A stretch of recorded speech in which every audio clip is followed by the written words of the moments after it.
Banco Central vai definir a taxa de juros, né? E aí Bovespa vem recuando, esperando a decisão da taxa de juros, ou da manutenção pelo Campos Neto, né? Pela reunião não é ele quem decide sozinho, pela reunião dos diretores, ou pela queda dos juros, na pressão enorme que o governo está fazendo pela queda desses juros. Satia, a gente sabe que se ainda algo segura a economia no Brasil, é a política monetária realizada pelo Banco Central. Não entrar nessa loucura que os atuais ministros desse governo querem fazer. Por exemplo, ontem o Lula deu a seguinte declaração: minha Dilma de calças, declarou o Lula sobre o Rui Costa.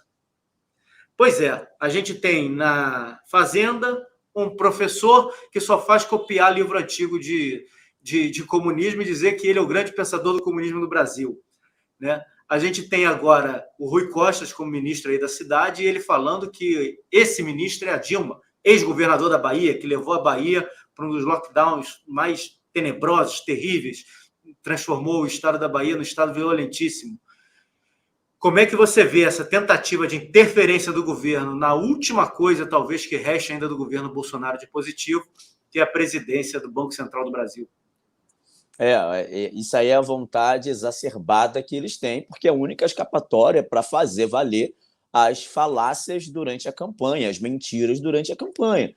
Não tem como dar picanha, não tem como dar cerveja, não tem como baixar o preço dos produtos, dos serviços, se não der uma canetada no Banco Central via alguém que ele tenha indicado, obviamente, porque era assim que funcionava antes. O Banco Central não tinha independência, o Banco Central ele não tinha ali um trabalho independente, era quem estava ali não era uma pessoa técnica, era alguém indicada de um partido, e o que ele quer voltar com essa prática novamente. Essa é a última cartada. Inclusive, o pessoal do Amor, na cidade de São Paulo, fez uma manifestação ontem que fizeram como se fosse uma placa, né, com a foto do Campos Neto, e queimaram essa placa, né? E não saiu em jornal nenhum que foi um ato antidemocrático, que foi um ato de violência, que foi um ato de ódio, né? Nada, não saiu nada. Manifestantes fazem manifestação contra Campos Neto em São Paulo. Não falaram que era discurso de ódio nem nada. Ou seja, estão tentando pressionar de todas as formas para que a independência do Banco Central caia. E se a independência do Banco Central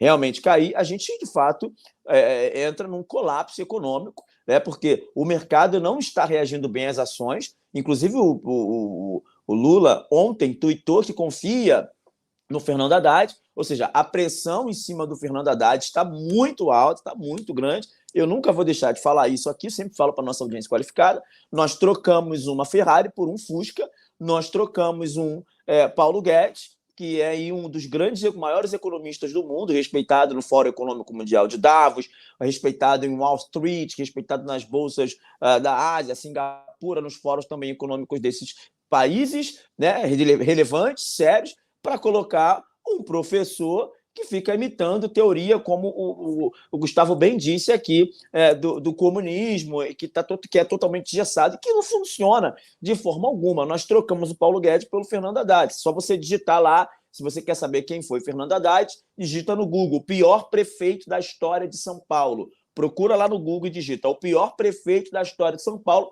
O Google vai te responder que foi Fernando Haddad. Exatamente. Colocaram o pior prefeito da história de São Paulo, da maior capital do país, para ser o ministro da Economia, o ministro da Fazenda. E o colapso é certo. Rui Costa, meu Deus do céu, vai ver os números da Bahia, vai ver os índices de criminalidade da Bahia, um estado tão maravilhoso, com um povo tão maravilhoso. Eu estou falando aqui da política, da condução política do estado e não do estado em si. Não estou falando dos baianos, que são extremamente trabalhadores, honestos, correm atrás de seus objetivos, que fazem aí as suas migrações para vários outros estados para trabalhar, para dar sustento para a sua família, para ter uma vida melhor. Eu estou falando da gestão política desse estado, que é uma gestão catastrófica, né? Uma gestão catastrófica, alto índice de violência, baixíssimos índices de educação na unidade pública, e esse que era o governador da Bahia hoje é o ministro da cidade do Lula. Ou seja, a seleção do Lula é diferente da seleção do Bolsonaro. A seleção do Bolsonaro ele pegou os melhores.